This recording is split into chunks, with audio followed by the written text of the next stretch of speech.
বন্ধুরা, আজকে ঈদের দিনে আমি মেহমানদের জন্য কি কি বানিয়েছি আপনাদেরকে একটু দেখাই। এই যে সিমাই, এখানে সিমাই আছে, নারকেলের দুধ দিয়ে বানিয়েছি সিমাইটা। আর এইখানে বানিয়েছি এই যে ঘুগনি বানিয়েছি, মেহমানরা আসলে তখন দেব। আর এখানে ময়দাটা মাখিয়ে রেখেছি,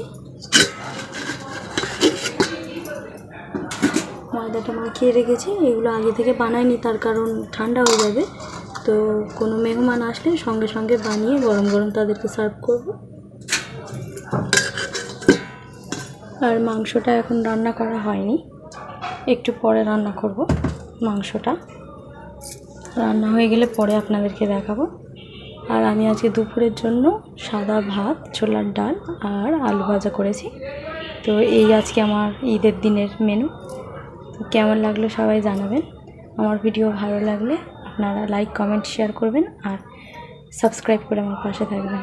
তো আজকের মতো এই পর্যন্তই। আর যদি সময় পাই আবার ভিডিও করবেন ইনশাআল্লাহ। খোদা হাফেজ।